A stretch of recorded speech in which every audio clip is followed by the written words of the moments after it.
బంగారం, వెండి ధరలు రోజు రోజుకి ఆకాశాన్ని అట్లా అంటిపోతున్నాయి. బంగారపు ధరలనేటటువంటి ఒక విధంగా చెప్పాలంటే దీన్ని 2 రకాలుగా చెప్పుకోవచ్చు.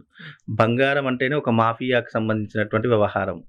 రెండో విషయం ఏంటంటే ఆకాశానికి అంటేస్తున్నాయంటే ఎలాగైతే పైకి ఎదుగుతున్నాయో అలాగే మళ్ళీ కిందికి పడిపోతున్నాయి. పెరుగుట విరుగుట కొరకే, పుట్టుట చచ్చుట కొరకే. రెండూ కూడా ఉన్నాయి. అలాగే బంగారపు ధరలు అనేటటువంటి నిజానికి అంత పెరుగుతాయని ఎవ్వరు కూడా ఊహించలేదు.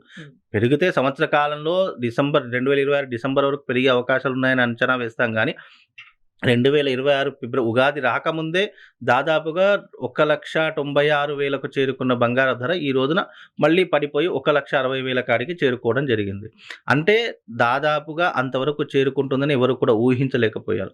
అయితే ఇప్పుడున్నటువంటి మార్కెట్ వాల్యూ ప్రకారం బంగారపు ధరలు అకార్డింగ్ టు ఆస్ట్రాలజీ అనేటటువంటిది ఏం చెప్తుందంటే 2026 నాటికి అంటే డిసెంబర్ వరకు దాదాపుగా 2,00,000 వరకు బంగారపు ధరలు చేరుకోబోతున్నాయి.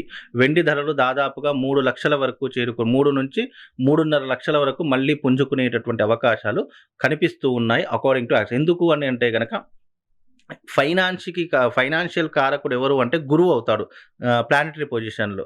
బృహస్పతి అనేటటువంటి గ్రహము ఎప్పుడైతే మిథున రాశి నుంచి కర్కాటకంలోకి అడుగుపెట్టిందో బంగారపు ధరలు పెరుగుకుంటూ వచ్చాయి.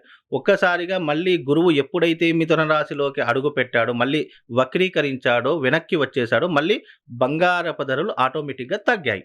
మళ్ళీ గురువు మిథున రాశిలో ఎప్పుడు మళ్ళీ పెరుగుతాయంటే జూన్ నెలలో తప్పకుండా బంగారపు ధరలు మళ్ళీ ఆకాశానికి అంటుతాయండి.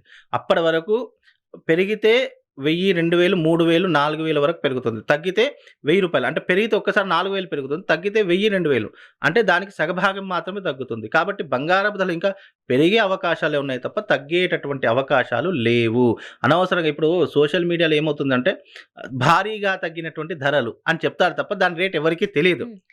ఇక్కడ ఇప్పుడు మీడియాలో వచ్చినటువంటి ఏంటి అంటే వాళ్ళు కిలోలు, 2 కిలోలు, 10 కిలోలు ఈ రకంగా అంచనా వేసి భారీగా తగ్గాయని అంటారు. కానీ బయట మార్కెట్‌లో అలా ఏమీ లేదు. మామూలుగా తగ్గితే 1000, 2000 తగ్గుతుంది తప్ప అంతకు మించి మార్కెట్‌లో ధరలు తగ్గడం లేదు. అది మనం ఇప్పుడు కిలోలు, 2 కిలోలు కొనేవాళ్ళు వేరే వాళ్ళుంటారు. మామూలుగా సాధారణమైనటువంటి వ్యక్తి ఎంత కొంటాడు? తులం కొంటాడు. లేదంటే 2 తులాలు మాక్సిమం 10 తులాలు కొంటాడు. అంతకు మించి ఎవరు కూడా కొనరు. దానికి భారీగా పడిపోయాయి లేదా భారీగా తగ్గిపోయాయి అంటే జనాలందరూ కూడా ఏమంటున్నారంటే మీడియాను చూసి పులిని చూసి నక్క వాతలు పెట్టుకున్నట్టు బంగారపు ధరలు ఎప్పుడూ కూడా పెరుగుతూనే ఉంటాయి తప్ప తరగవు.